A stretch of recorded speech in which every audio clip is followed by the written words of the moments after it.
आधुनिक काळातल्या या ज्वलंत समस्येवर त्यांनी अतिशय सुंदर मार्गदर्शन केलंय. मला एक सहज सकाळी गणेश गोखले जे बोलले की त्यांनी जेव्हा हे शिकले, म्हणजे त्यानंतर त्यांना कळलं, म्हणजे त्यांना हा शोध लागला की माझं आणि माझ्या बायकोचं भांडण का होत होतं, आणि त्यांचा त्याच्याकडे बघण्याचा विशेषतः दृष्टिकोन बदलला. पण हे जरा फार उशिराच झालं असं मला वाटतं. तर त्यांनी जे आता सांगितलं की हेच जर आपण चांगल्या पद्धतीने ज्योतिषशास्त्राचा वापर केला तर हे फार लवकर आपल्या आयुष्यात घडू शकतं. तर असा आपण नक्कीच वापर त्याचा करू शकतो. आणि आजच्या या सत्राचा शेवट करताना मला एवढंच म्हणावंसं वाटतंय की जे सगळ्यांकडनं मार्गदर्शन सुंदर मिळालेलं आहे, तर गुरुपुष्यामृत पेक्षाही गुरु शिष्यामृतच मला वाटतं जाताना सगळ्यांच्या लक्षात राहील असं मला वाटतंय. तर एवढं बोलून आजच्या या सत्राचा समारोप मी करते. धन्यवाद.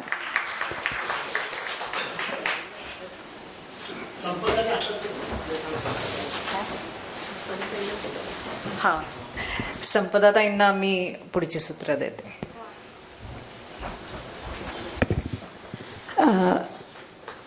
अतिशय सुंदर व्याख्यानं आपण ऐकलीत, विचार मांडलेले ऐकलेत.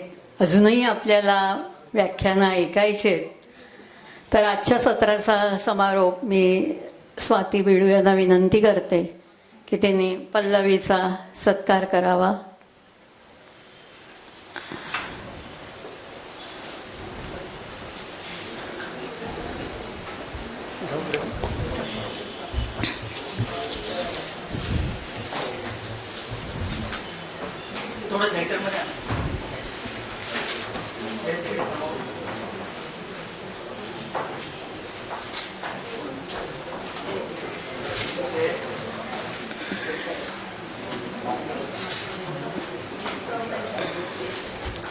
आजच्या सत्राच्या अध्यक्षा सौ मानसीताई यांचा सौ स्वातीने सत्कार करावा.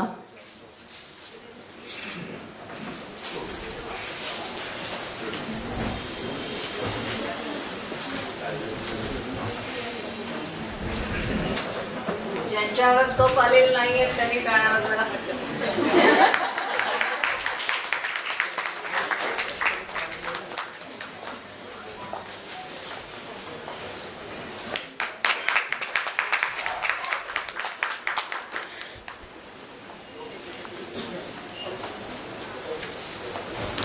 या सत्राच्या सूत्रसंचालक वंदना शिर्के यांचाही सत्कार करावा.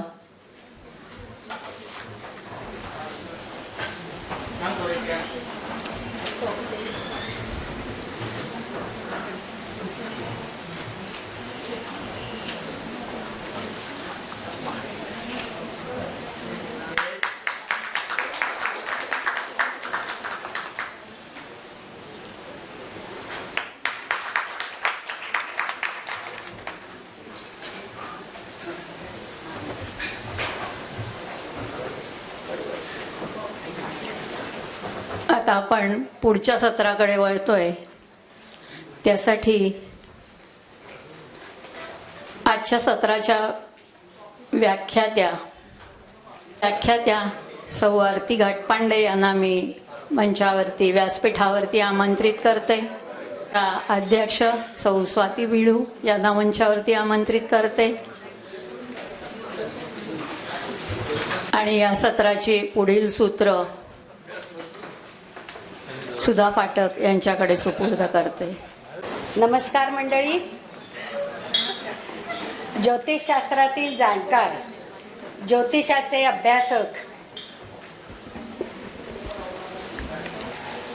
सर्व गुरुजन, निमंत्रित पाहुणे, व्यासपीठावरील मान्यवर आणि ज्योतिष हे एक शास्त्र आहे याच्यावर विश्वास ठेवणारे सर्व श्रोते, तुम्हा सर्वांचे मी प्राध्यापिका सुधा फाटक आजच्या 4थ्या सत्रात सहर्ष स्वागत करते.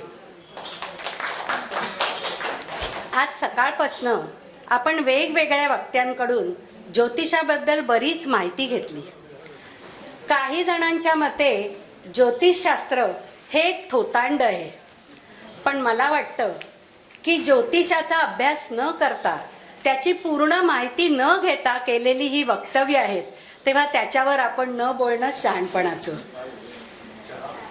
आज ऐकलेल्या विविध व्याख्यानांमधून जसं की ज्योतिषशास्त्र आणि आयुर्वेद, आधुनिक विवाह विचार आणि ज्योतिषाची उपयुक्तता, कुंडलीतील अध्यात्मयोग, कालनिर्णय, दशाविचार किंवा ज्योतिषशास्त्राने मला काय दिले, आपल्या सर्वांच्या हे नक्कीच लक्षात आले असेल की ज्योतिष हे एक शास्त्र आहे आणि ते आपल्या जीवनातील संभाव्य धोके समजून योग्य व अचूक निर्णय घेण्यासाठी वापरण्यात येणारे GPS सारखे मार्गदर्शक आहे, दिशादर्शक आहे.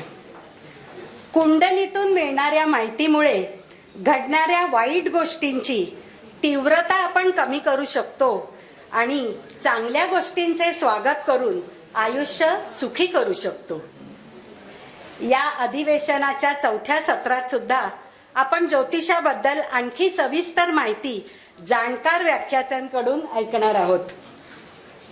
या सत्राच्या अध्यक्ष आहेत माननीय स्वाती बिडू मॅडम. आपले मनपूर्वक स्वागत. बिडू मॅडम आपल्या सर्वांच्या परिचित आहेतच. ज्योतिष भास्कर, ज्योतिष विशारद अशा पदव्यांनी विभूषित बिडू मॅडम आपल्या प्रथमेश ज्योतिष संस्थेत अध्यापनाचे काम करतात. या सत्राच्या व्याख्याता आहेत ज्योतिष विद्या वाचस्पती आरती घाटपांडे मॅडम. आपले सुद्धा सहर्ष स्वागत. त्यांची सविस्तर ओळख आपण आधीच्या सत्रात करून घेतली आहेच, तेव्हा त्यांची अधिक ओळख आपण गोचर गुरु व शनीचे भ्रमण आणि कालनिर्णय या त्यांच्या व्याख्यानातूनच करून घेऊया. तेव्हा आता मी घाटपांडे मॅडम, समन्वयक, फलज्योतिष अभ्यास मंडळ आणि फलज्योतिष संशोधन ज्ञानपीठ, ज्योतिष अभ्यासक आणि समुपदेशक यांना त्यांच्या व्याख्यानासाठी माईक सुपूर्द करते. Ma'am please.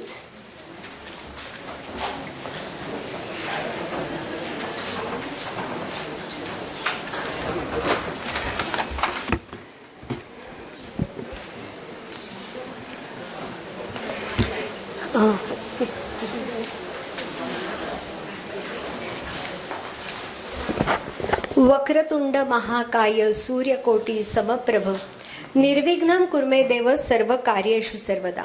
माझे गुरु विजय चकातदार सर, प्रथमेश ज्योतिष संस्थेचे सर्व अनंत मराठे सर, सभागृहात उपस्थित असलेले सर्व ज्योतिष अभ्यासक सर्वांना सादर प्रणाम. मगाशी अभ्यंकर मॅडमनी कालनिर्णयाच्या एका भागाला हात घातला आणि कालनिर्णयाचा एक पूर्वार्ध रंगवला. आता त्याचा उत्तरार्ध मी सांगणार आहे. म्हणजे काय की आपण ज्योतिषशास्त्रामध्ये जातकाचे प्रश्न सोडवतो आणि हे प्रश्न सोडवत असताना कुंडलीचं आपण वाचन करतो, कुंडलीमध्ये बघतो आणि जातकाच्या जीवनामध्ये एक विशिष्ट घटना घडणार आहे असं आपण अनुमान काढतो आणि मग आपल्या पुढे प्रश्न येतो तो कधी, म्हणजे कालनिर्णय. आणि कालनिर्णय जोपर्यंत आपल्याला येणार नाही तोपर्यंत आपला ज्योतिषशास्त्र पूर्णत्वाला जात नाही. त्यामुळे कालनिर्णय हा ज्योतिष अभ्यासकांसाठी अतिशय महत्त्वाचा भाग आहे. आता कालनिर्णय जेव्हा करायचा तर कालनिर्णयाच्या अनेक पद्धती आहेत. मग या पद्धती ज्या वेगवेगळ्या पद्धती आहेत त्याच्यातली सगळ्यात प्रचलित पद्धत म्हणजे काय की दशा आणि गोचर याचा एकत्र संगड घालणं. दशा म्हणजे काय तर दशा या वातावरण निर्मिती करतात आणि गोचर म्हणजे प्रत्यक्ष वेळ. दशा काय सांगतात की माझा जो जीवन प्रवास आत्ता चाललेला आहे तो कोणत्या महामार्गावरनं चाललाय, कोणत्या एक्सप्रेस हायवेवरनं चाललाय. मी सकाळी पुण्यावरनं निघाले आणि यशवंतराव चव्हाण महामार्गावरून ठाण्यामध्ये आले. आता आपल्या सगळ्यांना माहिती की हा महामार्ग जो आहे, हो एक्सप्रेस हायवे आहे, हा कसा आहे. पण परंतु हा महामार्ग आहे तो कसा आहे हे माहिती आहे, पण माझा आजचा प्रवास कसा होणार हे गोचर ग्रहांवरती अवलंबून आहे. म्हणजेच काय की दशा आणि गोचर हे दोन्ही घटक हातात हात घालून चालतात आणि फक्त दशा वापरून चालणार नाहीत. आणि गोचरीच्या ग्रहांचा म्हणजे प्रत्यक्ष वेळेचा विचार केल्याशिवाय कालनिर्णय होत नाही. आता काय आहे की परत त्याच्यामध्ये असा प्रश्न येतो की दोन्ही हातात हात घालून चालतात, दोन्ही महत्वाचं आहे. मग दोघांपैकी महत्व कुणाला? तर दशा या ज्या आहेत या गणिताने तयार झालेल्या आहेत. म्हणजे काय? गणिताने तयार झालेल्या आहेत. जर आपला चंद्राचे अंश थोडेसे इकडे तिकडे झाले, जन्म वेळेची काहीतरी जर इकडं निश्चिती थोडी नसेल, थोडासा फरक असेल, तर दशांमधलं गणिताचा येणारा तुमचा कालावधी इकडं तिकडं होऊ शकतो. पण गोचर तसं नाही आहे. म्हणजे राजांनी सुद्धा याच्यात असं म्हटलेलं आहे की दशा या गणिताने तयार होतात, पण गोचर म्हणजे आजची आकाशातली प्रत्यक्ष स्थिती. आणि आज जे आकाशात असणारे ग्रह आहेत हे आपल्या जीवनावरती हे थेट प्रभाव करत असतात. म्हणजे तर त्यांनी पुढे असं सांगितलं की आपण पंडितला एक आता आमचा अभ्यास चालू आहे की कालनिर्णयाच्या वेगवेगळ्या पद्धती, 15 पद्धती. मग त्याच्यामध्ये करताना असे लक्षात आलं की दशा सुद्धा जरी आपल्या लग्न कुंडलीवरती अप्लाय केल्या तरी दशा सुद्धा ह्या गोचरीनीच चालवायला लागतात आणि त्याच खऱ्या अर्थाने वर्कआउट होतात. म्हणजे दशा आणि गोचर या नाण्याच्या दोन्ही बाजू आहेत. या दोन्ही गोष्टी एकत्र चालवायच्या आहेत.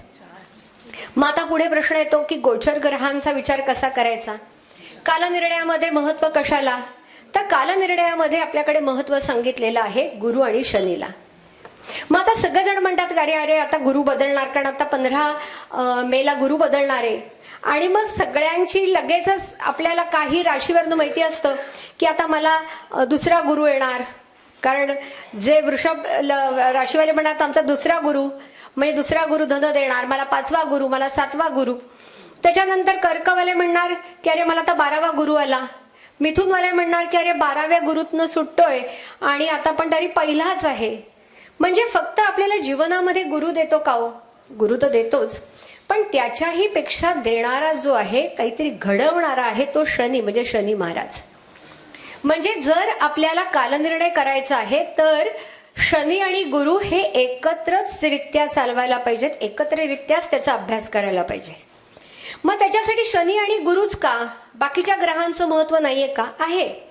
जसं जसं तुम्ही सूक्ष्मात जाणार, जसं आपण एक स्पेसिफिक टाइमवरती येतो त्यावेळेला तुम्ही इतर ग्रहांचा विचार करा, पण कालनिर्णयामध्ये सगळ्यात महत्वाचे आहे ते शनी आणि गुरु. शनी हा काळाचाच निर्देशक आहे असं पण म्हटलं जातं. एकीकडे आपण म्हणतो अरे शनी विलंबपणे, आणि तुम्ही म्हणताय की कालनिर्णयासाठी शनी वापरायचा आहे.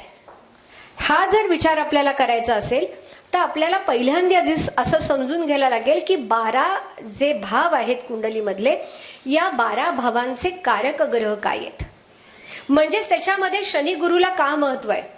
प्रथम जे स्थान आहे, प्रथमाचा कारक आपण म्हणतो रवी. द्वितीय स्थान आहे जे धनाचं स्थान आहे, कुटुंब वृद्धीचं स्थान आहे. रवी हा कशाचा आहे? म्हणजे प्रथमाचा, याचा अर्थ काय की माझ्या महत्वाकांक्षा पूर्ण करणं, माझं आरोग्य, माझी जीवनशक्ती काय आहे, माझी स्वप्नपूर्ती, माझे अम्बिशन्स, याचा विचार करताना रवी महत्वाचा आहे. धनाचा द्वितीयाचा कारक गुरु आहे, माझी आर्थिक स्थिती, माझी कुटुंब वृद्धी हे गुरुवरती अवलंबून आहे. त्याच्यानंतर तृतीयाचा कारक मंगळ आहे, म्हणजे माझं पराक्रम, कर्तृत्व. अष्टमाचं अष्टम म्हणजे जीवनात येणारी संकट, स्थित्यंतर, त्याच्यावर मी ओव्हरकम कसा करणार, कारण मंगळ हा सेनापती आहे आणि तोच मला पुढे नेणार आहे, म्हणून तृतीयाचा कारक मंगळ आहे. चतुर्थाचा जेव्हा आपण कारक म्हणतो तर चतुर्थाचे कारक जेव्हा आपल्याकडे सांगितले ते चंद्र आणि बुध. चंद्र हा काय आहे की मनाचा कारक आहे, म्हणजे आईचा कारक जसा आहे तर ऐहिक सुखाचा विचार करताना, माझ्या जाणीवांचा विचार करताना, कारण जाणीवाच या मनाला आहेत आणि सुख दुःख हे सापेक्ष आहे, म्हणजे चतुर्थाचा कारक चंद्र आहे. त्याच्यानंतर दुय्यम दर्जाची मिळणारी जी चतुर्थाची सुख आहे त्याचा कारक बुध आहे, विद्येचा कारक बुध आहे. पंचम स्थान ज्याच्यावरनं आपली इच्छाशक्तीचा आपण वापर करतो, पंचमावरनं आपण संततीचा विचार करतो, शिक्षणाचा विचार करतो, म्हणून पंचमाचा कारक गुरु आहे. षष्ठाचा कारक शनी आणि मंगळ सांगितलेले आहेत, म्हणजे रिपुस्थान आहे, माझ्या शत्रूशी लढण्याकरता, माझ्या आजाराला प्रतिकार करण्याकरता, शत्रूशी सामना करण्याकरता तिथं मंगळ महत्वाचा आहे. आणि रोग उत्पन्न करणारा, मला अडचणीत आणणारा हा शनी आहे, म्हणून षष्ठाचे कारक शनी मंगळ आहेत. सप्तमाचा कारक शुक्र सांगितलाय, कारण तो वैवाहिक सुखाचा कारक आहे, काम त्रिकोणाचा तो गाभा आहे, आपल्या इच्छा त्रिकोणाचा गाभा आहे. अष्टमाचा कारक शनी आहे आणि षष्ठ स्थान हे आपल्याला लढायला लावतं, तर अष्टम स्थान झुंजायला लावतं. अष्टम स्थान सफरिंग आहे. मृत्यू हा एकदाच आहे, पण जीवनामध्ये अनेक स्थित्यंतर येतात. आपण अष्टमस्थान हे आपल्या जीवनातलं रोलर कोस्टर आहे, लक्षात ठेवा. म्हणजे स्थित्यंतर ही शनीवरती आहेत. बघा, स्थित्यंतर म्हणजे मृत्यू नाही, पण आपल्या जीवनामध्ये येणारी अनेक संकट, प्रतिकूलता, त्याच्यावरती मात करून पुढे नेणारा हा शनी आहे. त्याच्यानंतर भाग्याचा कारक हा गुरु आहे. उच्च शिक्षणाचा, नवम स्थानावरनं आपण उच्च शिक्षणाचा विचार करतो. भाग्य. दशमाचे कारक आपल्या शास्त्रामध्ये सांगितले आहेत की शनी आहे, बुध आहे, गुरु आहे आणि रवी आहे. शनी हा कर्माचा कारक आहे. म्हणजे शनी कोणतीही गोष्ट हा कर्मानीच देणार आहे, प्रयत्नवादाचा कारक आहे. रवी हा मला करिअरमध्ये मिळणारे मान, सन्मान, अधिकाराचा कारक आहे.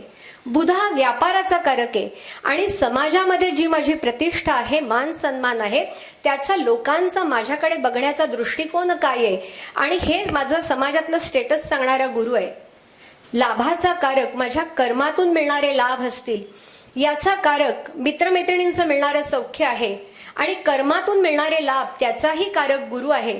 आणि व्ययाचा कारक शनी आहे, म्हणजे आपल्या जीवनातलं नुकसान. व्ययस्थानावरनं आपण म्हणतो की अरे बंधन आहे, नियमांचं पालन आहे. शनी हा बंधनाचा असं म्हणू नका, फक्त नुकसान म्हणू नका, तो नियमांचं पालन करायला लावतो आणि नियमांमध्ये राहिलं तर आपलं जीवन सुरळीत जातं. मग ज्या वेळेला आपण कुंडलीतल्या 12 भावांचा विचार करतो, त्यावेळेला विचार करा की द्वितीयाचा कारक गुरु, पंचमाचा कारक गुरु, भाग्याचा कारक गुरु, दशमाचा कारक गुरु आणि 11व्या स्थानाचा कारक गुरु. म्हणजे मला मिळणारे लाभ आहेत, संतती आहे, धनाची स्थिती आहे, माझी इच्छापूर्ती आहे, माझी शिक्षण पूर्ण होणं आहे, भाग्याची साथ आहे, परदेश गमन आहे. या सगळ्याचा विचार करताना गुरु आहे. आणि शनी हा कर्माचा कारक, षष्ठाचा कारक, अष्टमाचा कारक आणि व्ययाचा कारक आहे. म्हणजे जीवनामध्ये तो अडचणी निर्माण करणार, संकट निर्माण करणार, प्रतिकूलता निर्माण करणार आणि सातत्याची कास धरणार आणि तो मला पुढे नेणार. म्हणजेच आपण म्हणतो की कालनिर्णयामध्ये गुरु आणि शनी हे एकदमच विचार करावे लागतात. फक्त गुरुला महत्त्व देऊन चालणार नाही. शनी आणि गुरु या खरोखरीच हातात हात घालून चालत असतात. म्हणजे बघा की भाग्यस्थानाच्या पुढे कर्मस्थान आहे. म्हणजे मी म्हणते की मी कर्म केलं, मी नाही. मला जर भाग्याची साथ असेल तरच माझं कर्म फलद्रूप होणार आहे आणि त्याचे मला लाभ मिळणार आहे. म्हणजेच काय की मला मिळणारे लाभ असतील, भाग्य असेल, याच्यामध्ये जे दडलेलं कर्म आहे. म्हणून आपल्याला कालनिर्णयामध्ये शनी आणि गुरु हे एकदम विचारात घ्यायचे. मग आता विचार कसा करायचा? आता आपल्याकडे कालनिर्णयामध्ये काय की गोचर ग्रह आपण लावतो. आपल्याला एवढं सगळ्यांना माहिती आहे की आता 29 मार्चला शनी बदलणार. मग काही लोकांना 7.5 म्हणजे आपण म्हणू की मकर राशीची 7.5 संपणार आहे, मेषेला 7.5 सुरू होणार आहे, काही राशींना ही छोटी पनोती सुरू होणार आहे. प्रत्येकाला आपली आपली रास माहिती असते, कारण आपलं सगळं लक्ष त्याच्याकडे असतं. कारण शनी महाराज येण्याच्या आधीच आपण अलर्ट झालेलो असतो आणि जाणार त्याचा एक आनंद वेगळा असतो. म्हणजे काय की आपल्याला कालनिर्णयाचा विचार करताना आपण कशा पद्धतीने केलाय, तर पहिल्यांदा आपल्याला गोचरीचे ग्रहांचा विचार सांगितलाय चंद्राकडनं. बघा की आत्ता मी प्रवास करते, बाहेर खूप उकाड आहे, ऊन आहे आणि मला प्रवास करते, पण तरी सुद्धा बाहेरची जी परिस्थिती आहे त्याचा माझ्या मनाच्या स्थितीवरती काय परिणाम होणार आहे? म्हणजे काही वेळेला आपण काम करत असतो, बाहेर उकडत असतं, पाऊस असतो आणि असं म्हणतो अरे मला त्याचा काही फिकीर नाही आहे, मला काही फरक पडत नाही, मला माझं हे काम पूर्ण करायचंय.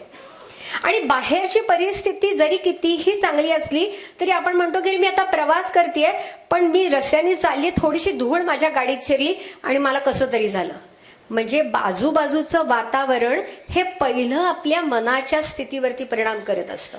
म्हणजे आजूबाजूचं जे वातावरण आहे, बाह्य परिस्थिती आहे, ही मनावरती काम करते. म्हणून आपल्याकडे पहिल्यांदी गोचरीच्या ग्रहांचा विचार हा चंद्राकडनं सांगितलाय. उलटा आपण असं म्हणू की अरे आपल्या जीवनामध्ये घडणाऱ्या ज्या घटना आहेत त्याची मुहूर्त मेढ ही आपल्या मनात न होते.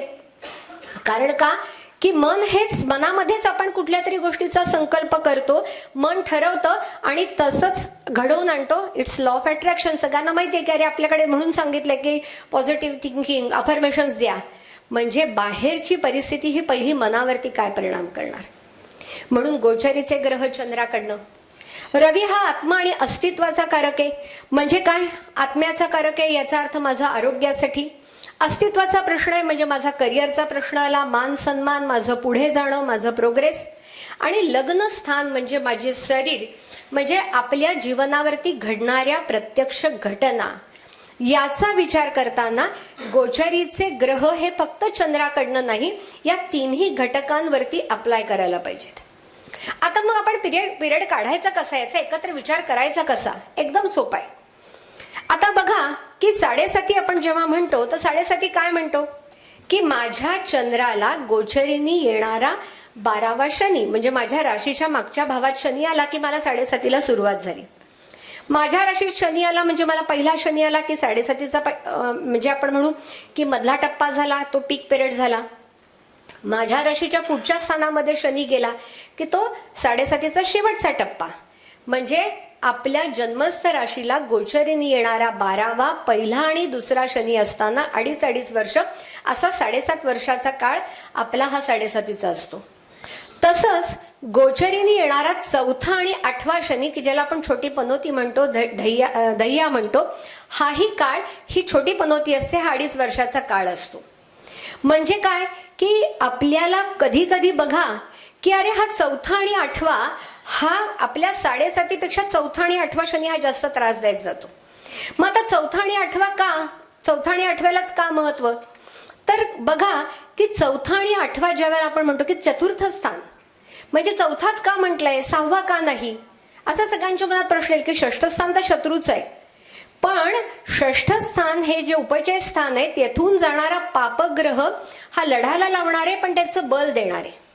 चतुर्थ स्थान आहे सुखाचं, म्हणजे आपण म्हणतो सुखाचं त्याच्या मागे दुःख आहे आणि हे सापेक्ष आहे. म्हणजे काय, मी कशाला सुख म्हणायचं आणि कशाला दुःख म्हणायचं हे माझ्यावरती अवलंबून आहे.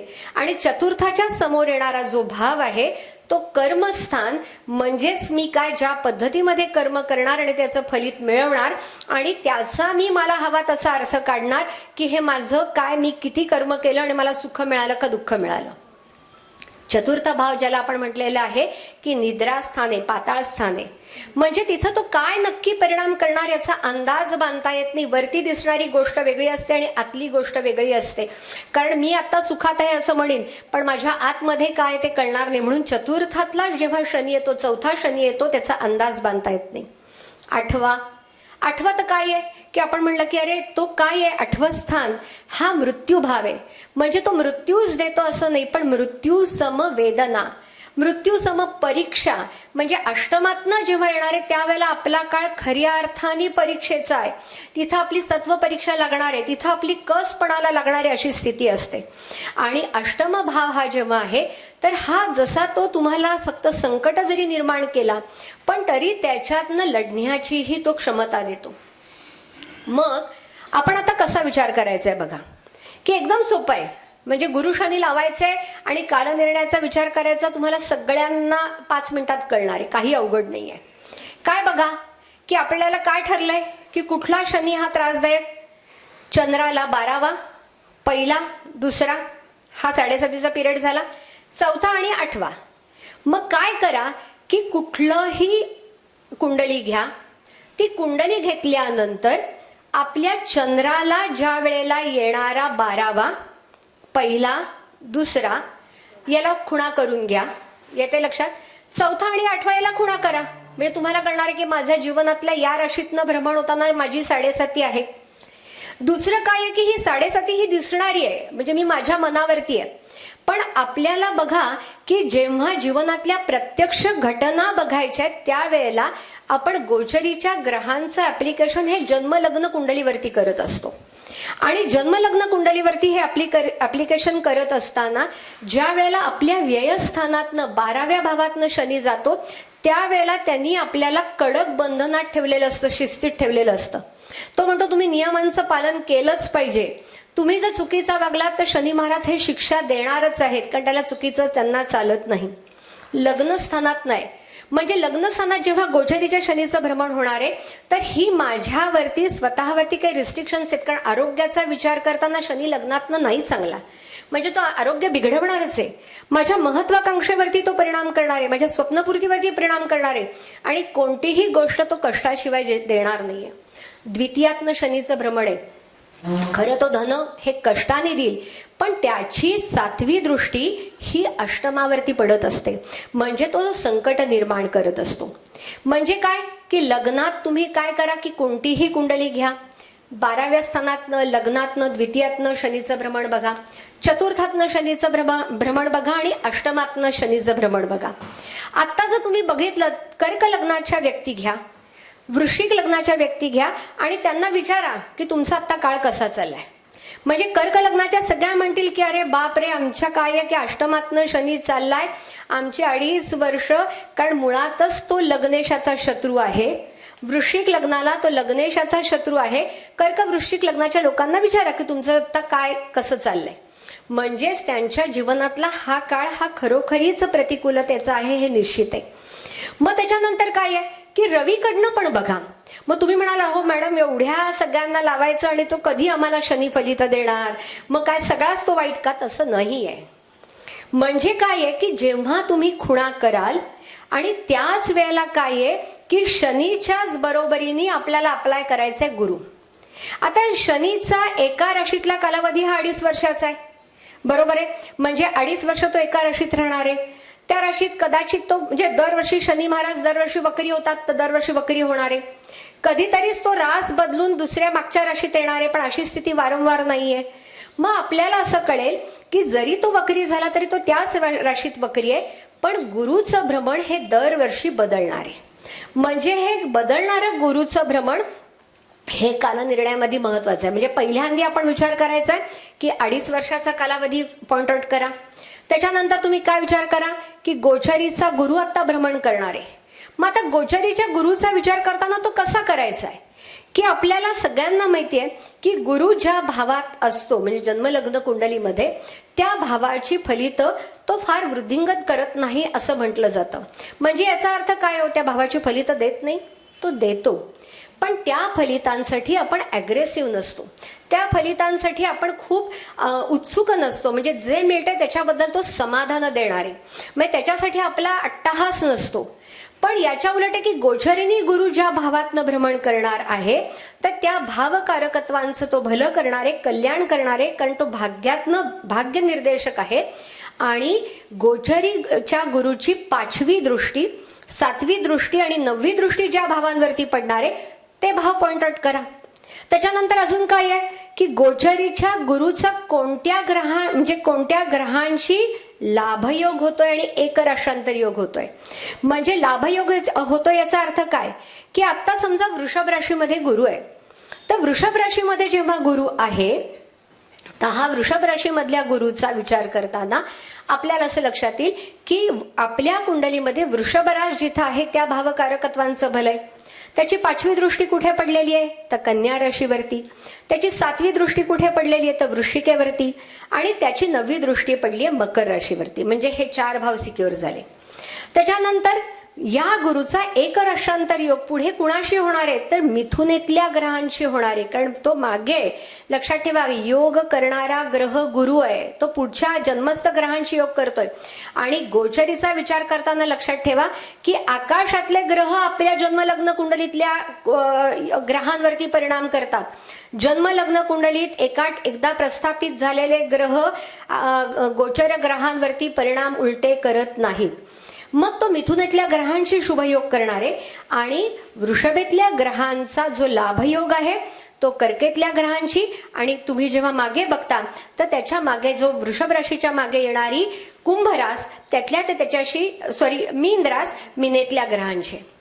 आता जर आपण हाच बदलणार आहे म्हणजे तुम्हाला जर चक्क पुढे जायचंय तर आपण काय बघा की आता पुढच्या 3-4 महिन्यामध्ये या गुरु शनीचं हे बदल आहे. आता काय होणार आहे की 29 मार्चला शनी मीन राशीत जाणार आहे. म्हणजे हा शनी मीन राशीत गेल्यानंतर आपल्या कुंडलीमध्ये कोणतंही लग्न असे नका, आता या गोचरीच्या मीन राशीतल्या भ्रमणांनी कोणत्या कोणत्या राशी ह्या शनी अफेक्ट करणार आहे? तर पहिली कुंभ, कारण तो कुंभ राशीला दुसरा आहे. मीन राशीला पहिला आहे. मेषेला 7:30 सुरुवात होणार आहे. त्याच्यानंतर मीन राशीतल्या शनीची तिसरी दृष्टी कुठल्या राशीवरती आलेली आहे? तर वृषभ राशीवरती आलेली आहे. त्याच्यानंतर 7वी दृष्टी कन्या राशीवरती आलेली आहे, कारण गोचरीचा गुरु त्यांनी परिणाम देणार आहे. आणि 10वी दृष्टी कुठे आलेली आहे? तर मीनेतल्या धनु राशीवरती. आता जर आपण हे तुमचा हा पहिला भाग झाला. त्याच्यानंतर आता काय आहे की आपण म्हणलं तसं की छोटी पनौती जेव्हा आपण विचार करणार आहोत तर कोणत्या राशीला तो 4था आणि 8वा आहे? तर धनु राशीला तो 4था येणार आहे आणि सिंह राशीला 8वा येणार आहे. म्हणजे पुढच्या 2.5 वर्षाच्या कालावधीमध्ये आपल्या जन्मलग्न कुंडलीतल्या कोणत्या राशी या शनीच्या अधिपत्याखाली आलेत हे बघा. आणि शनीला काय अपेक्षित आहे? तर कर्म आणि प्रयत्नवाद. म्हणजे तो विलंब करणारे शनीचे परिणाम हे काय आहेत की हा मंगळासारखा अग्नितत्वाचा नाही आहे, तो वायुतत्वाचाच आहे.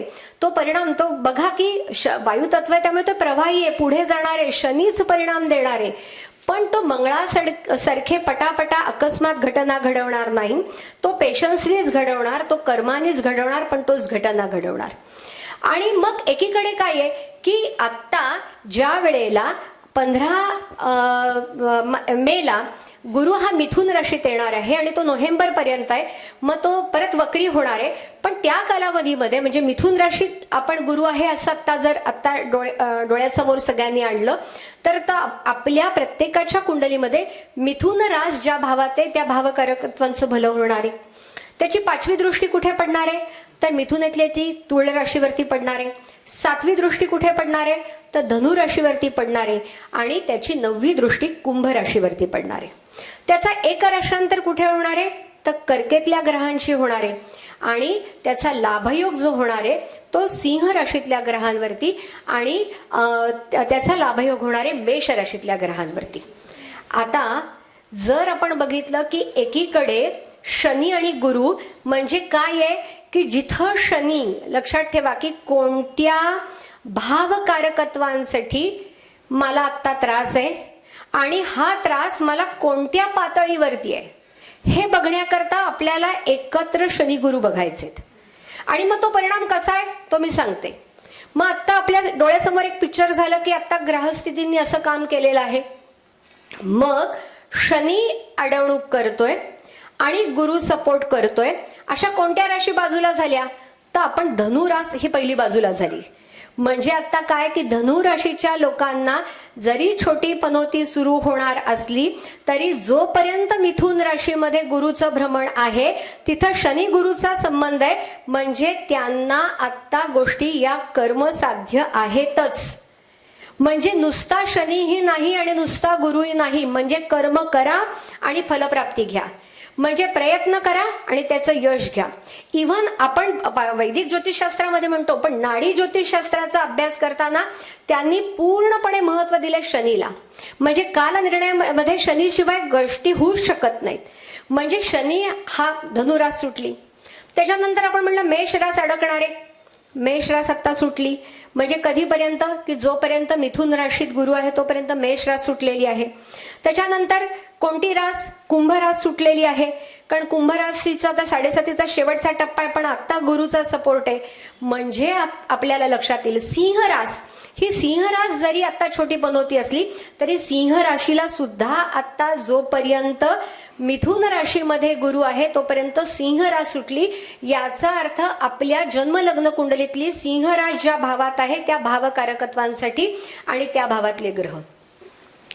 आता मग या तिन्ही पातळींचा विचार करताना काय आहे? म्हणजे या गुरु शनीच्या भ्रमणाचा एकत्र विचार करताना मला कधी झळ बसणार आहे? बघा की 6ठ भाव आपल्या कुंडलीमधला सांगितलेला आहे.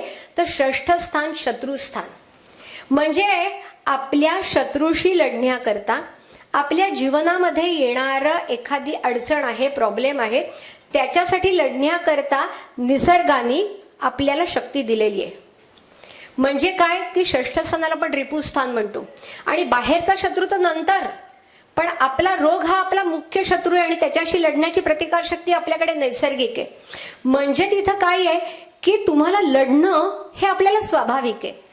म्हणजे तिथं काय आहे की लढण्यासाठी फार काही आपल्याला नसतं, पण 8 आणि 12 ही जी भावांची कारकत्व आहेत ती आपल्याला थोडंसं झळ सोसायला लावतात किंवा तिथं आपण अडचणीत येतो. म्हणजे आपण कोणत्या स्तरावरती आत्ता अडचणीत आहोत हे पाहायचं असेल तर तुम्ही बघा की हे गोचरीचं भ्रमण माझ्या लग्नाकडनं प्रतिकूल आहे, माझ्या रवीकडनं प्रतिकूल आहे आणि माझ्या चंद्राकडनं प्रतिकूल आहे. ज्या वेळेला हे शनीचं भ्रमण आपल्या तिन्ही घटकांवरती प्रतिकूल होतं तो काळ आपल्या जीवनातला अतिशय खडतर असतो. तुम्ही दशा बघू नका, काही बघू नका, डोळे झाकून फक्त मागचे शनी गुरु लक्षात ठेवा आणि सांगा जातक म्हणणार की 100%. कारण तुम्हाला तिथं काय की तो काळ तुमच्या 3 घटकातल्या जर 2 घटकही अफेक्ट होत आहेत तरी तो काळ आपल्या लक्षात राहणार असतो. कारण आपला चांगला कधी लक्षात राहत नाही. आपण म्हणतो माझा त्रासाचा कायम आपल्या लक्षात असतो. म्हणजे तिथं काय आहे की 3 घटकांपैकी म्हणजे तिन्हीच्या तिन्ही घटक ज्या वेळेला अफेक्ट होतात आणि म्हणून कधी लक्षात ठेवा की ज्या वेळेला जातकाची लग्न कुंडली, रवी कुंडली, चंद्र कुंडली ही एकच असते किंवा लग्न कुंडली चंद्र कुंडली एक असते, लग्न कुंडली रवी कुंडली एक असते किंवा रविचंद्र एकत्र असतात, त्यावेळेला त्यांना ही जीवनातली प्रतिकूलता किंवा अनुकूलतेचा काळ हा एकदम स्ट्रॉंग येतो. आणि हे तिन्हीच्या तिन्ही घटक ज्या वेळेला अफेक्ट होतात त्यावेळेला आपला काळ हा प्रतिकूलतेचा आहे. आता समजा असं झालं की अरे आम्ही कुंडली बघतोय, आम्हाला लग्नाकडनं दिसलंय प्रतिकूलता आहे पण चंद्राकडनं अनुकूलता आहे, रवीकडनं फार नाहीये किंवा रवीकडनं ही प्रतिकूलता आहे, लग्नाकडनं प्रतिकूलता आहे आणि चंद्राकडनं अनुकूलता आहे. काही पॅरामीटर्स कॉम्बिनेशन्स होऊ शकतील. आता काय होतं बघा की लग्न म्हणजे प्रत्यक्ष घटना आहेत, प्रत्यक्ष परिणाम आहेत. रवी हा आत्मा आणि अस्तित्वाचा कारक आहे. म्हणजे आरोग्याचा परिणाम हा माझ्या स्वतःवरती आहे. अस्तित्वाचा प्रश्न आहे, करिअरचा, तोही आपल्या काही म्हणजे अस्तित्वाचाच प्रश्न, करिअरचा प्रश्न हाही आपल्या जीवनासाठी खूप महत्वाचा असतो. पण ही प्रतिकूलता किती असेल पण माझी मानसिक शक्ती, माझी मानसिक प्रेरणा जर ती स्ट्रॉंग असेल तर मला तो प्रॉब्लेम त्रासाचा वाटत नाही. म्हणजे आपल्या जातकाला काय सांगायचं माहितीये का की अरे हे तुझं सगळं आहे प्रतिकूल आहे पण तू आता मनाने खूप छान आहेस. म्हणजे तू आता काय की मनाची शक्ती तुझी कमी होऊ देऊ नकोस. आणि मनाची शक्ती वाढवण्याकरता आपल्याकडे सांगितलेलंच आहे की तुम्ही अफर्मेशन्स द्या, तुम्हाला बॅच थेरपी सारखा तुम्ही विचार करू शकता, आपण साधना करू शकतो. म्हणजे मनाचं, कारण मन हे संस्कारक्षम आहे, लक्षात ठेवा. म्हणजे लग्नस्थान हे स्थायी भाव आहे, तो बदलता येत नाही. आपली प्रकृती बदलता येत नाही. मगाशी जोशी मॅडमनी पण सांगितलं ते आपल्याला नाही बदलवता येत, पण हे मनाची स्थिती बदलवता येते. म्हणजे जर मनाची स्थिती या वेळेला अनुकूल असेल तर जातक ती कितीही खडतरता ही पास करू शकतो, त्याच्यावर ओव्हरकम करू शकतो. आणि याच्या उलट आहे की अरे हे लग्नाकडनं रवीकडनं अनुकूल आहे आणि मन जर खट्टू असेल, मन जर नाराज असेल तर कायमच तो अर्धा ग्लासच रिकामाच डोळ्यासमोर येणार आहे. जे नाही त्याचंच दुःख होणार आहे, जे नाही त्याचीच चिंता निर्माण होणार आहे.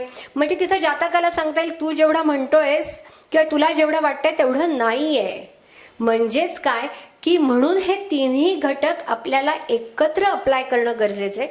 आणि हा विचार करून पहिल्यांदा आपण 1 वर्षाचा कालावधी काढू शकतो आणि मग त्याच्यानंतर तुमच्या जातकाच्या प्रश्नानुसार गोचरीचे ग्रह अप्लाय करा.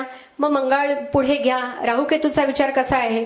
पण गोचर, गुरु आणि शनी हे एकत्रच लावावे लागतात आणि कालनिर्णयामध्ये त्यांचा विचार हा अत्यंत महत्त्वाचा आहे आणि त्याच्याशिवाय कालनिर्णय पूर्ण होऊ शकत नाही. आज मराठे सरांनी मला विचार मांडण्याची संधी दिली, त्याच्याबद्दल मी कृतज्ञताच व्यक्त करीन.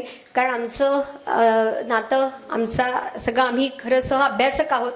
त्यांनी आज मला हक्कानी बोलवलं, मला विचार मांडण्याची संधी दिली, त्याच्याबद्दल धन्यवाद. आणि आपणही सर्वांनी विचार ऐकलेत. नमस्कार.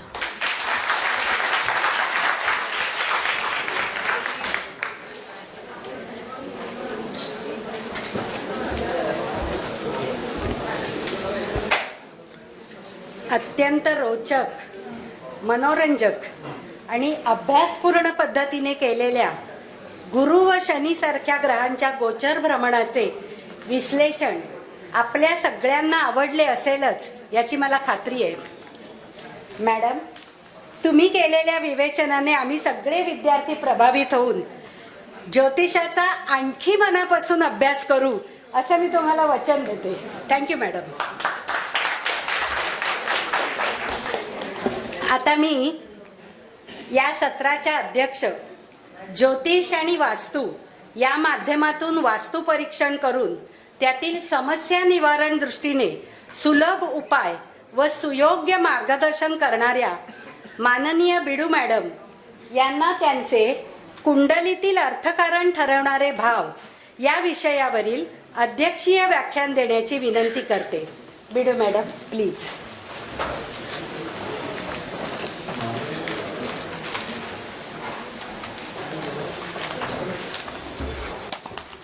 सर्वांना नमस्कार। खरं तर आज गुरु शिष्यामृत योगच आहे असं मी म्हणेन, कारण विद्यार्थ्यांना आपल्या गुरुजनांकडून कौतुक ऐकायला नेहमीच आवडतं आणि आज माझं भाग्य आहे की माझे चारही गुरु माझ्या समोर बसलेत आणि मी इथे भाषण देते आहे। तर सर्वांना पुन्हा एकदा नमस्कार। आज माझा विषय आहे की कुंडलीतील अर्थकारण ठरवणारे भाव। आता आपण सकाळपासून सर्व ऐकतच आहोत, सर्व विषयावरची उत्कृष्ट व्याख्यानं आज झालेली आहेत।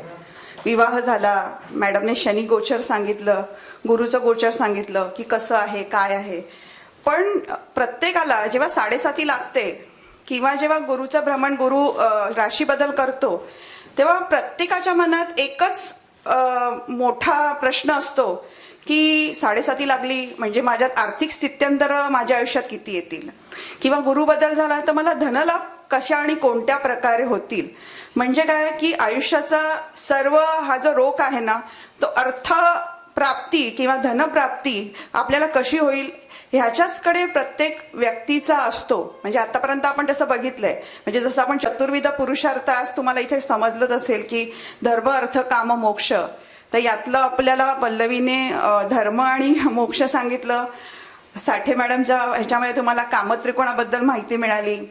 तर आज आपल्या ह्या व्याख्यानामध्ये सगळे हे म्हणजे माझं व्याख्यान हे अर्थत्रिकोणावर आहे, त्यामुळे पूर्ण 4 त्रिकोणांची आज आपल्या व्याख्यानामध्ये आपल्याला माहिती मिळणार आहे।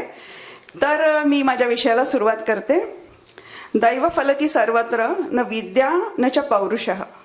म्हणजे काय, धनवान असण्याचे भाग्य सर्वांनाच लाभते असे नसून धन असणे किंवा नसणे हे दैवाधीनच आहे। पैसा मिळवण्यास मोठी विद्वत्ता हवी असे नाही।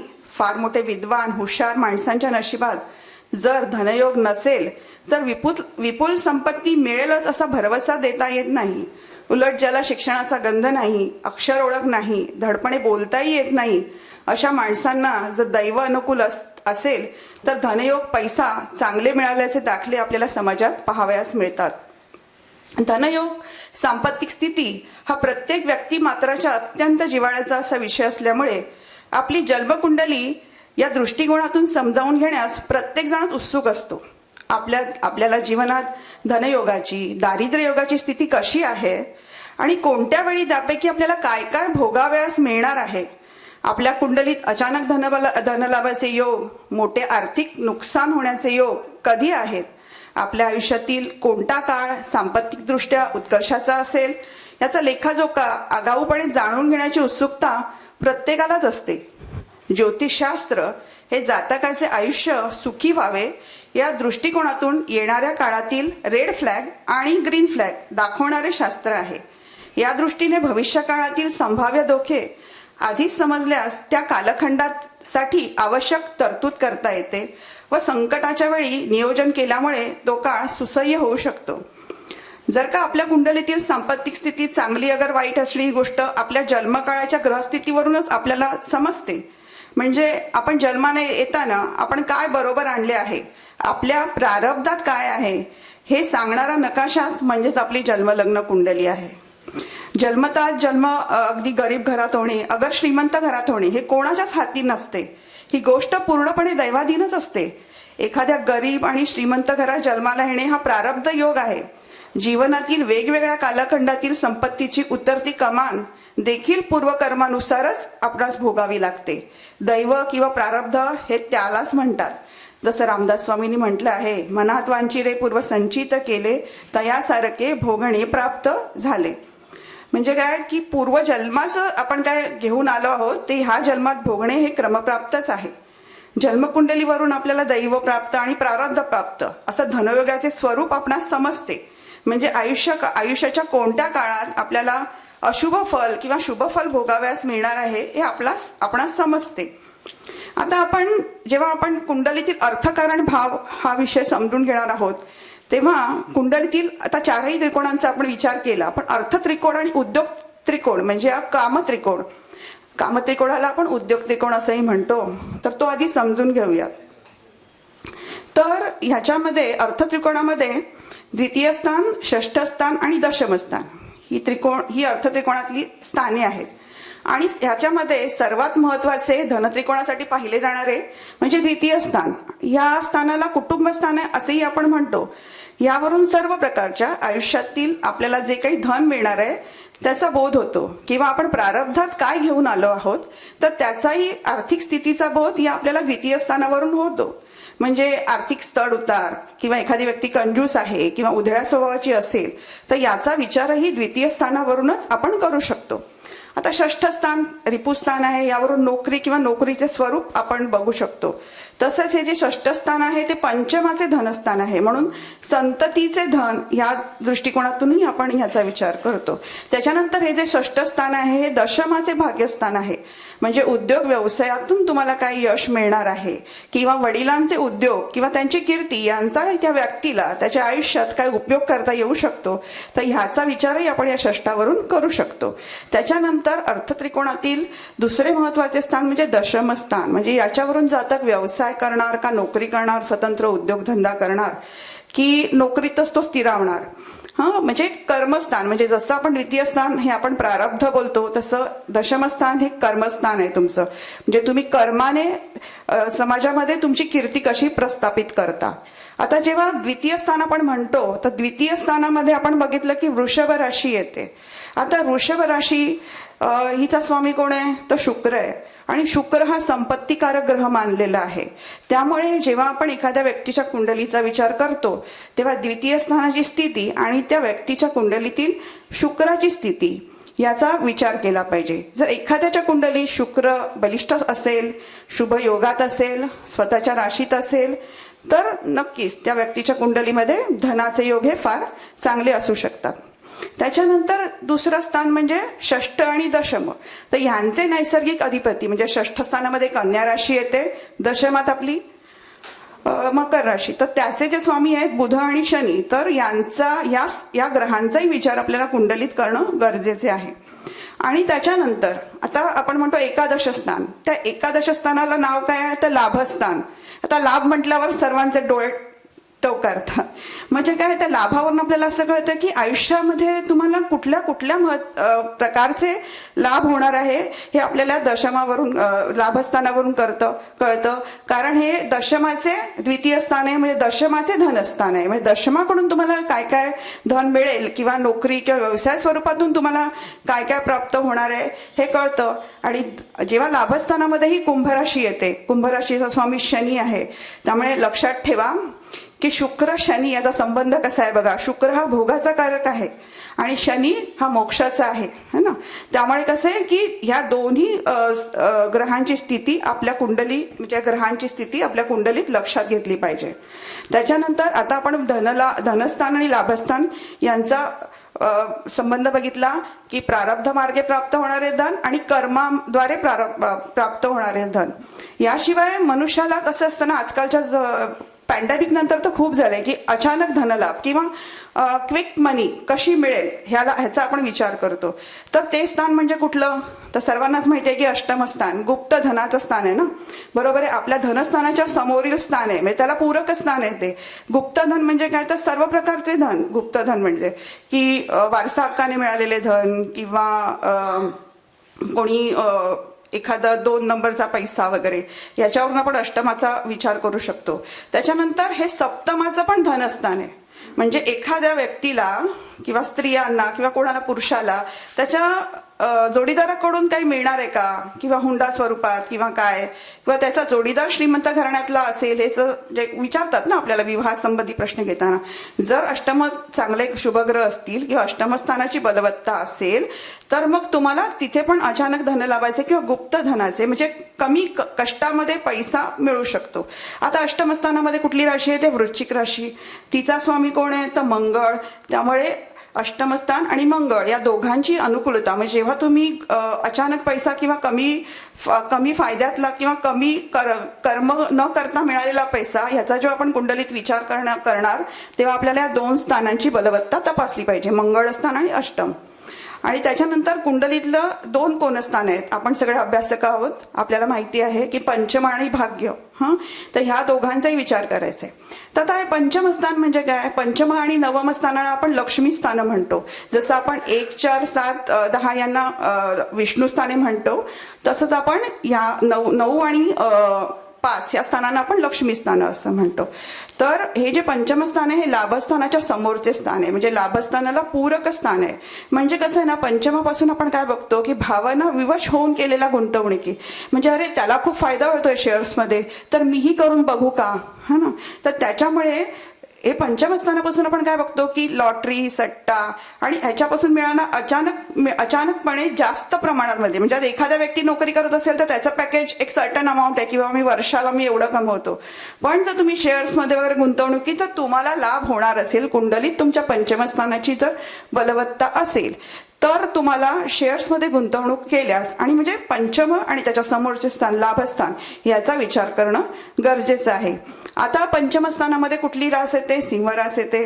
त्याचा स्वामी कोणता, रवी. तर तुम्हाला सिंहरास आणि तुमचा कार्यग्रह रवी ह्याची बलवत्ताही तुम्हाला कुंडलीत तपासून घेतली पाहिजे. आणि त्याच्यानंतर भाग्यस्थानाचा स्वामी गुरु म्हणजे रवी आणि गुरु यांचे आणि मंगळ अष्टमस्थान, तर ह्यांची परिस्थिती अचानक धनलाभाचा विचार करताना मी म्हणते तर ती स्थिती तुमच्या कुंडलीत चांगली असली पाहिजे. तसं आता आपण हे सगळे ग्रह बघितले तर ह्याच्यावरून आपल्याला एक समजलं की शुक्र हा संपत्तीदाता आहे आणि गुरु हा यश आणि भाग्यदाता आहे. त्यामुळे या दोन्ही स्थानांचा अगदी जवळचा संबंध येतो म्हणजे जेव्हा आपण कुंडलीत धनलाभाचा विचार करतो तेव्हा. त्यामुळे ही सगळी जी स्थानं आहेत अष्टम, पंचम, लाभ यांच्या नैसर्गिक अधिपतींचा जेव्हा मित्रत्वाचा संबंध असतो तेव्हा अचानक धनलाभाचे योग जातकाच्या नशिबात असतात, प्रारब्धात असतात आणि तो मूलतः म्हणजे श्रीमंत होण्याचे योग त्याच्या कुंडलीत असतातच. तर आता जेव्हा आपण बघतोय हे सगळं तर धनस्थानामध्ये कुठले ग्रह असतील तर ते कसे फळ देतील.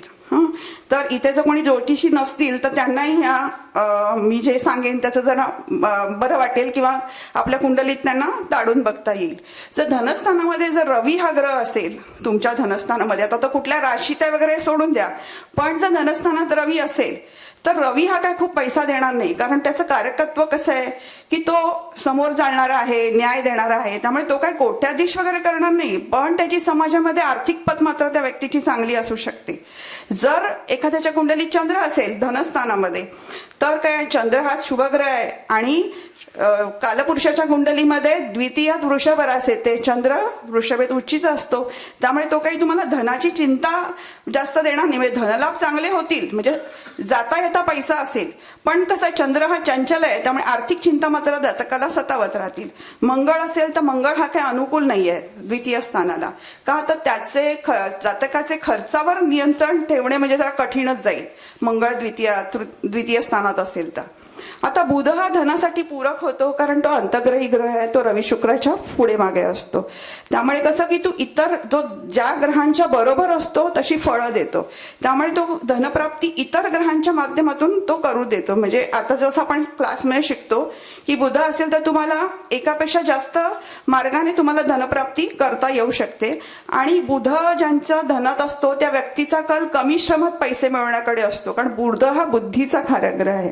गुरु असेल तर तो आर्थिकदृष्ट्या स्वावलंबी बनवतो आहे, त्या स्थितीत समाधानी वृत्ती गुरु देतो. गुरु हा सोन्याचा कार्यग्रह आहे, त्यामुळे या व्यक्तीकडे सोन्या नाण्याच्या स्वरूपात बरेच पैसे किंवा संपत्ती असू शकते. वडिलोपार्जित धनासाठी गुरु हा ग्रह चांगला, पण तो गुरु आपल्याला तपासून घ्यायला पाहिजे की तो अशुभ ग्रहांच्या युतीत किंवा दृष्टीत नाही ना, कारण तो कर्जबाजारीपणाही देतो, कारण तो मोठा ग्रह आहे ना, त्यामुळे तो देणार तर छप्पर फाडके, आणि नाहीतर मग त्यामुळे तो गुरु तपासून घ्यायला पाहिजे. शुक्र आहे तर मी आधीच म्हटल्याप्रमाणे शुक्र हा म्हणजे सधन घराण्यात जातकाचा जन्म झालेला असू शकतो, किंवा जातकाच्या जन्मानंतर कुटुंबाची आर्थिक स्थिती सुधारलेली असते.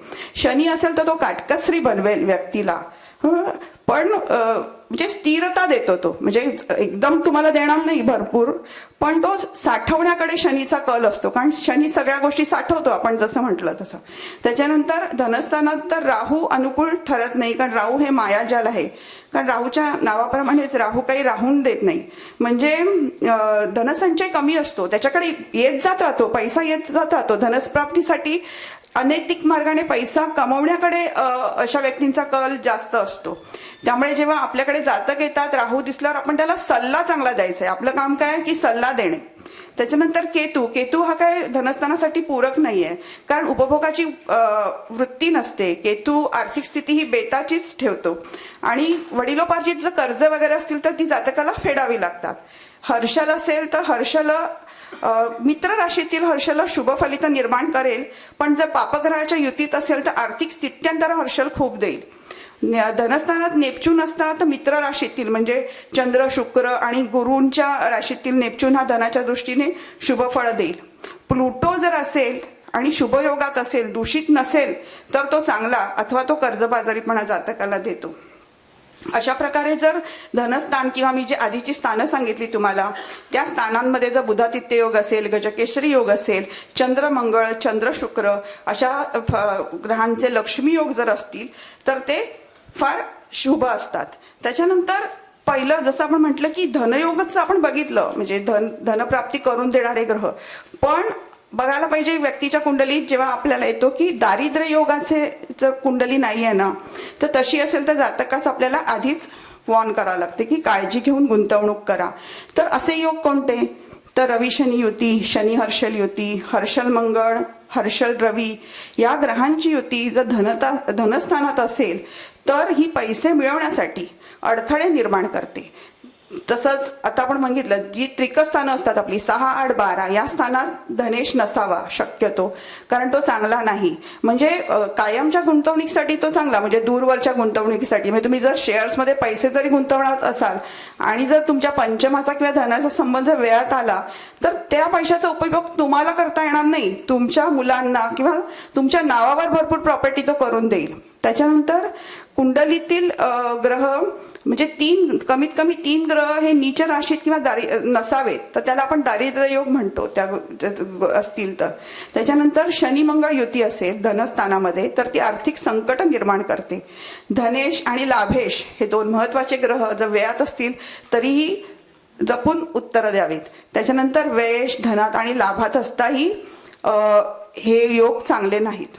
आणि त्याच्यानंतर आता आरती मॅडमने सांगितलं की आता शनी किंवा गुरु यांचे गोचर भ्रमण हे धनलाभासाठी फार चांगले आहेत. आता मी हे सगळी तुम्हाला कल्पना दिली धनयोगाची, पण हे लगेच काम करेल का, की आता लहान बाळाच्या असं म्हणतो की बाळ जन्माला आल्यावरच तो जन्मकुंडलीचा म्हणजे आपला जन्माच्या वेळेचा नकाशा आहे, पण धनयोग लगेच काम करेल का, तर नाही. जसं आता आपण सकाळचं मॅडमचं लेक्चर ऐकलं की कालमापन किंवा आता आपण गोचर भ्रमण, तर हे सर्व योग आपल्याला दिसत आहेत, पण हरकून जायचं नाही. त्याच्या जेव्हा दशा येतील आणि गोचर भ्रमण होईल तेव्हाच ते योग फलद्रूप होतील. त्यामुळे आजच्या काळामध्ये म्हणजे असं बऱ्याच जणांकडे आपण पूर्वीच्याकडे म्हणजे मी तर गेले होते 1-2 जणांकडे, मला सांगितलं तुला अचानक लॉटरीचे योग आहेत, पण मला अजून काही लॉटरीच लागलेली नाहीये. मग आपल्याला असं वाटतं ना काही पण सांगतायत हे, तर कसं आहे ज्या वेळेला तुम्हाला अष्टमाचा किंवा पंचमाचा संबंध धनाशी येणार आहे, गोचर गुरुची दृष्टी असेल आणि शनीची दृष्टी नसेल आणि तेव्हाच ती तुमची योग्य दशा आली तर नक्कीच तुम्हाला धनवान करण्यापासून कोणीही रोखू शकणार नाही. तर इथे एवढंच बोलून मी माझं हे भाषण संपवते. आणि आजच्या या कार्यक्रमामध्ये सर्व वक्त्यांची भाषणं खूप छान झाली. मला इथे व्यक्त होण्याची संधी मराठी सरांनी दिली, त्याबद्दल मी त्यांचे खूप खूप आभार. आज मला आरती मॅडम समोर बोलायला मिळालं तर त्यांचेही आभार. काही मॅडम चुकलं असेल तर सांभाळून घ्या आणि मी पुढची सूत्र पुढच्या आपल्या निवेदकांकडे देते आणि माझं भाषण संपवते. नमस्कार.